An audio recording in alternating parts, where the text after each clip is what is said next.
Bonjour, bienvenue à la nouvelle édition de français pour les anciens étudiants d'espagnol.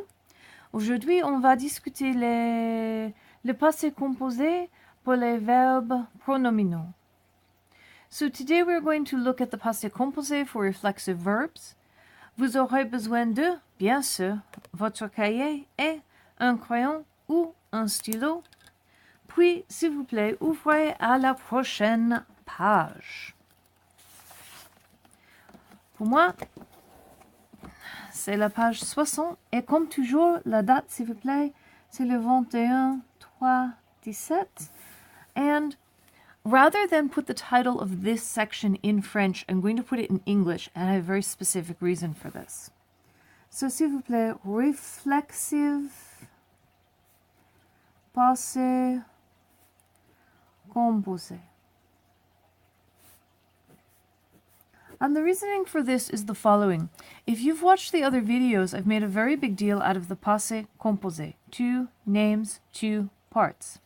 But if you have reflexive passé composé, then you have 3 names, which means that you have 3 parts.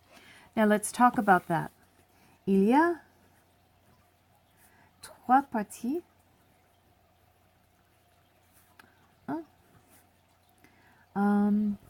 Le pronom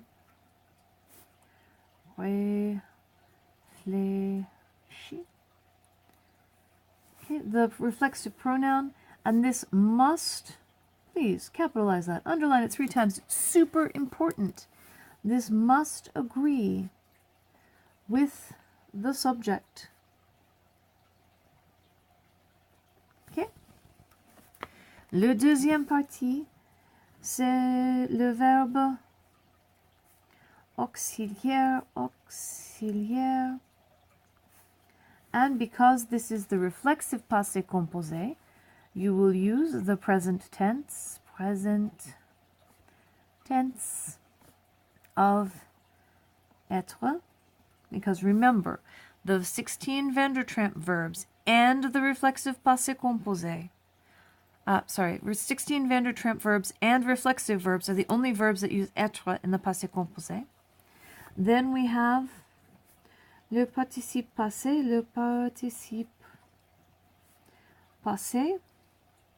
et une fois encore, must, 3 times, agree with the subject. ... unless there is a direct object. And we'll talk about what that means in a minute. Direct object. Object. I object to running out of space on my page. All right, so let's actually talk about the reflexive passé composé. And let's pick a verb that is easy. As you may remember from our talk about reflexive verbs, is that reflexive verbs have 2 parts, the reflexive and the verb, and that the reflexive must agree with the subject, and the verb, you do whatever you normally do with this particular type of verb. In this case, because it's passé composé, you have 2 parts. So let's use se laver. And the reason for using se laver is because it begins with, it's a regular ER verb, laver, and it begins with a consonant. There's nothing tricky or unusual about this particular verb. Okay, so se laver is to wash oneself or to wash up. Now, in order to do this, we have 3 parts. Okay, so let's try this with all of the subject pronouns. So we have je, tu, il, elle, on, puis nous, vous, il, and elle, pluriel. Bon ben? Now, we know we have the reflexive pronoun. The reflexive pronoun is going to be être. The reflexive pronoun is going to agree with the subject. So for je, it's me. For tu, it's te apostrophe, s apostrophe, s apostrophe, s apostrophe. Because remember, this is se. but it becomes me turn se, become M apostrophe, T apostrophe, and S apostrophe before a vowel, which will come up in a minute. The reflexive pronoun for nu is nu, and I know that saying nu is very, very weird and unusual. However, that's the way it works. Same thing with vous. And il pluriel and elle pluriel is se. Okay, so that's part one, the reflexive pronoun. Then we need le verbe auxiliaire, c'est le present tense d'être. So we have je suis, tu t'es, il sait, elle sait, on sait. Nous nous sommes, vous vous êtes, ils se sont, elles se sont. Et puis le participe passé, and remember that the past participle is either regular or irregular. In this case, it's a regular ER verb. And in order to form the past participle of a regular ER verb, you drop the ER and then you add in the E accent aigu. So, laver, laver, laver. And keep going with the laver. Not lava, but laver, laver. Laver, laver, laver, laver, laver, laver. Am I done yet? Oh my gosh, there are so many forms. All right, now, remember, when we have être as our auxiliary verb, our participe passé must agree with the subject. And it says here, unless there's a direct object. Right now, we're not going to deal with that part. We'll deal with that part over here on page 61.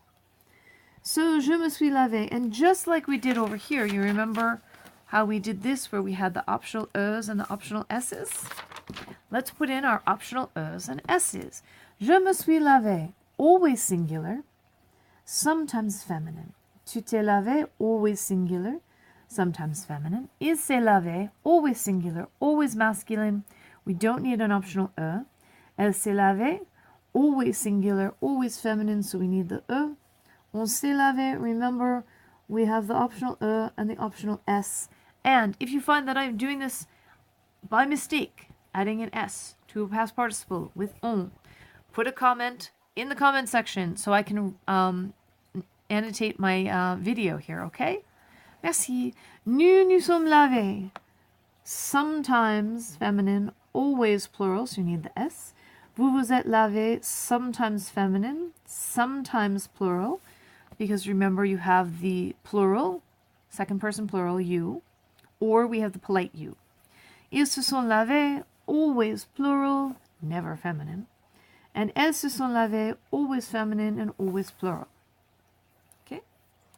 Now, how does this work in the negative? This works a little bit different. The reflexive passé composé, remember, reflexive passé composé has three names, so it has un, deux, trois parties, so there's three parts. To make this negative, the negative is going to go around the reflexive pronoun and the auxiliary verb. So, il ne s'est pas lavé. He did not wash up. You. Okay.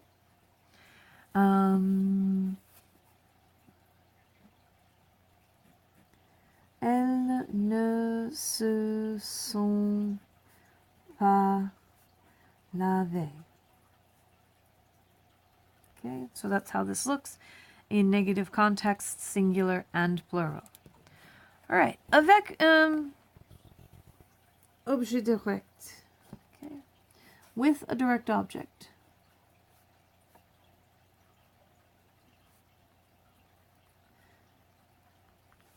With a direct object, there is no agreement of the past participle, of the participe passé. And I will show you why. There's actually a really good way to figure this out. So let's actually look at one where we would have an agreement. So, elle s'est lavée. So we have elle s'est lavée. She washed herself.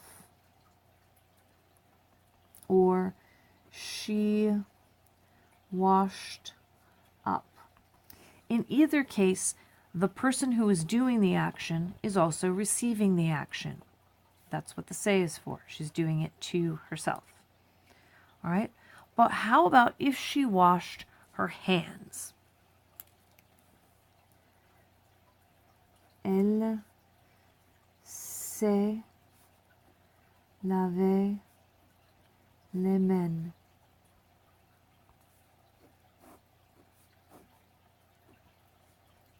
Direct object.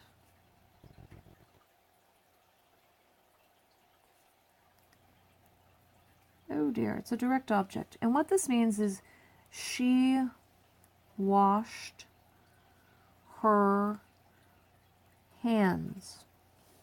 Now the deal here is that it's still reflexive because she's washing her own hands. Obviously, she's not washing someone else's hands, so I need the reflexive.